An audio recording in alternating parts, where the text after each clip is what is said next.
በህይወቴ በቃ በጣም ከሚጸጽቱኝ ቪዲዮዎች ለሊት እየተነሳው አስቀራ ነበር 7 ሰዓት እየተነሳው ማለት ነው። ከአሜሪካ አንድ የሚቀሩ ተማሪዎች ነበሩ ቁርአን ኦንላይን የሚቀሩ እነሱን ለሊት ተነስቼ ሳስቀራ 7 ሰዓት ወር 7 ተኩል ምናምን ነው የምነሳው።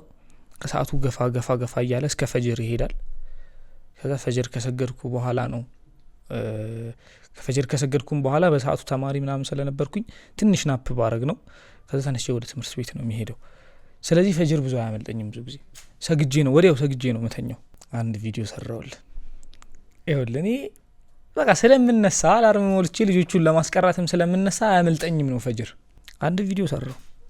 ምን ሆናችሁ ነው ፈጅር እና አንዳንዴ ደግሞ ለይል በቃ ሰግድ ነበር በመሃል እነሱን አንዴ መጣውላቸውና በቃ ቶሎ 2 ረካ ሰግጄ ምናምን እመለስባቸው ነበር ምናምን ትንሽ እነሱም ሰዓት ስለሚያረፍዱ ምናምን አንዳንድ ጊዜ አንደኛውን አስቀርቻው አንደኛው እስከምጠራው ድረስ እነሱ በዛ ሰዓት ከትምህርት ቤት ነው የሚመለሱት።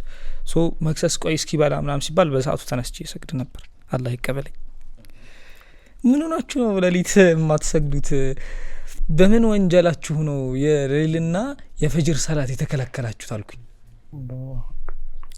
عن أي ذنب حرمتموه صلاة الفجر لكم عن أي ذنب حرمتموه قيام الليل لكم بمن وانجلاتشو نو قيام الليل مقوم يكبراتشو بمن وانجلاتشو نو صلاة الفجر يكبراتشو لكم أنا يرقطني وني وندم سكت والله لرجم أمتات كذابوا هلا فجر كبدي على رم مولتشي الله بمياقو على سمام مالارو بفيت يوم ساعات تنسجاتفشو انقلف يوسدኛል كبرين سله وطو كمسمر من اي ذنب حرمته صلاه الفجر بله ينبرو بدق ነው ያረጋኝ አላህ በህይወቴ በቃ በጣም ከሚጸጽቱኝ ቪዲዮዎች በምን ወንጀላችሁ ነው ይሄንን ነገር ያደረኩት ወላሂ አስወጣኝ አላህ ከዛ መስመር